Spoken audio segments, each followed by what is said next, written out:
4 में से 3 राज्यों में बीजेपी की जीत के बाद कांग्रेस कहीं न कहीं इस हार को स्वीकार करने के लिए विवश भी है, मजबूर है और बाध्य भी है।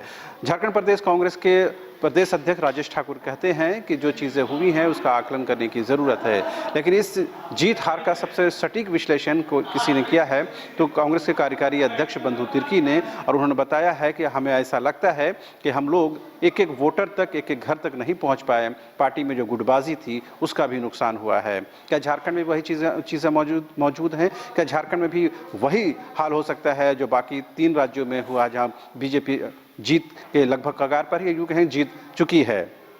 राजेश ठाकुर और बंधु तिर्की ने इस पूरे मसले पर क्या कुछ कहा है, आप खुद सुनिए। नहीं, उसको इस तरह से नहीं देखा जाना चाहिए, क्योंकि इन्हीं 4 राज्यों में जहां आज चुनाव परिणाम आ रहे हैं, उन 4 राज्यों में हमारी जीत 2018 में हुई थी। बाद में 2 राज्यों में बहुमत की लूट हुई और भारतीय जनता पार्टी की सरकार बनी, और उन 4 राज्यों में जीतने के बाद जब लोकसभा में चुनाव हुआ तो वहां भारतीय जनता पार्टी जीत गई, और जब लोकसभा चुनाव के बाद यहाँ विधानसभा का चुनाव हुआ तो हम लोग जीत गए। तो इसलिए इससे बहुत उत्साहित होने की जरूरत नहीं है। कुछ लोग बहुत ज़्यादा उत्साहित हैं और तरह तरह की बातें कर रहे हैं कि मोदी की गारंटी, देश की गारंटी, पता नहीं क्या क्या कह रहे हैं।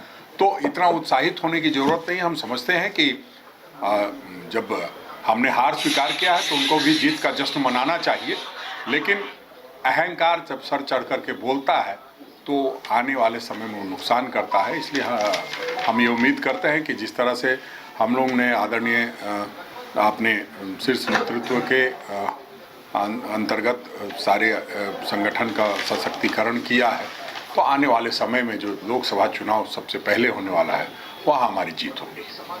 एक जो सिमिलरिटी कर्नाटक में मिली जीत से कांग्रेस में उत्साह था, आज 3 राज्य गंवाने के बाद क्या लोकसभा चुनाव से पहले कांग्रेस थोड़ा हिम्मत हारेगी, या फिर इस हार का वजह क्या मानते हैं? देखिए विपिन जी, 5 राज्यों में चुनाव था। मिजोरम का गणना कल होने वाली है, लेकिन बाकी जो 4 राज्य राजस्थान, मध्य प्रदेश, छत्तीसगढ़ और तेलंगाना तो निश्चित रूप से कांग्रेस की सरकार बनेगी, ये तस्वीर साफ हो चुकी है। लेकिन जो 3 राज्यों में, और उसमें से 2 राज्य छत्तीसगढ़ और राजस्थान में हमारी सरकार थी, मध्य प्रदेश में भी जो उम्मीद था, लेकिन उम्मीद का बिल्कुल उल्टा विपरीत रिजल्ट होना, ये निश्चित रूप से एक चिंता का विषय है।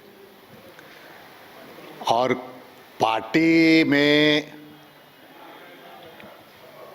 पार्टी के शीर्ष नेताओं को भी और पार्टी में प्रदेश के नेताओं को भी, और उसमें ना केवल आपके पीसीसी चीफ हों या बल्कि प्रदेश के जो वरीय नेता, और मैं तो कहूँगा कि हमारे जो शीर्ष नेता भी हैं राष्ट्रीय स्तर के, हमें इस पर बहुत बारीकी से सोचने की ज़रूरत है।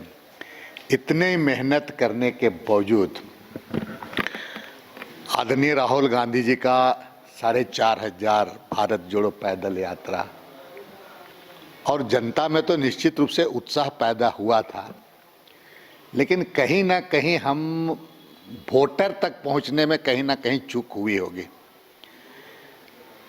और इस चूक को बल कहां से मिलता है कहा जाए तो पार्टी में कुछ गुटबाजी जैसी चीज़ें, चूँकि संगठन के साथ मजाक नहीं होना चाहिए, जो संगठन के साथ कुछ ये भी हमको लगता है कि मेरा व्यक्तिगत मेरा ओपिनियन है, ये होता है कि इस तरह की चीज़ें हैं, तब है कि ये पूरी चूक को चिंतन मंथन पार्टी को करना है। 2024 में लोकसभा का चुनाव है, और इसमें अगर हम जनता के बीच में हमको विश्वास अगर जीतना है